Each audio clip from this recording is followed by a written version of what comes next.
Pinakamatraffic na bansa sa Asia ang Pilipinas ayon sa isang pag-aaral. Ramdam daw ng ilang tsuperyan na aminadong apektado ng mabigat na traffic ang kanilang kita. At yan ang Street Hirit live ni Bam Alegre. Bam? Igan, good morning. Pagdating sa traffic sa buong mundo, kasama ang Pilipinas sa top 12 sa pinakamasikip ang congestion o yung gapang ng biyahe kapag bumper to bumper ang traffic. Yan ang resulta ng datos na hihimayin natin sa Street Hirit. Sinuri ng TomTom Traffic Index ang GPS data ng mga pangunahing lungsod sa buong mundo. Travel time sa mga kalsada lalo na kapag traffic ang batayan.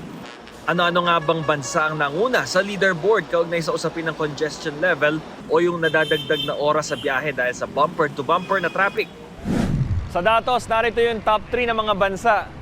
Mexico City, Bengaluru, India at Dublin, Ireland. Top 12 ang Davao City at pang top 40 naman ang Metro Manila. Sa Asia, nangunguna ang Pilipinas sa congestion level na 45%. Sunod dyan ang Singapore at India. Gaano nga ba nakaaapekto ang traffic sa pang-araw-araw na buhay ng ilan nating kapuso? Pasakit daw talaga ito kung ang namamasadang rider na si Roger Bantillo ang tatanungin. May litanya siya. Sige Roger, ilabas mo ang sama ng loob mo. Sobrang traffic talaga lalo na pag rush hour. Nahirapan yung mga pasahero namin mag-book. Lalo-lalo din po kami, lalo-lalo na po kami kasi naano namin yung mga pasahero din namin, kami din nahihirapan kasi kulang-kulang din yung mga rider na hindi namin maubos-ubos yung ng mga pasahero. Sangayon naman dito ang pasaherong si Ricardo Lorico na balisa na kasi malilate na siya at walang masakyan na ipit ata sa traffic. Katulad ngayon, no? Tingnan mo, wala pang jeep.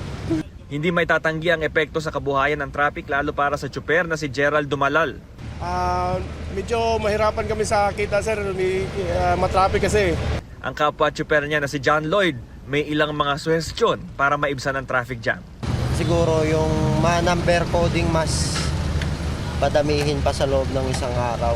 Kasi sobrang dami talaga ng private na yun kung tutuusin. Mas marami na nga yung private kaysa public transportation.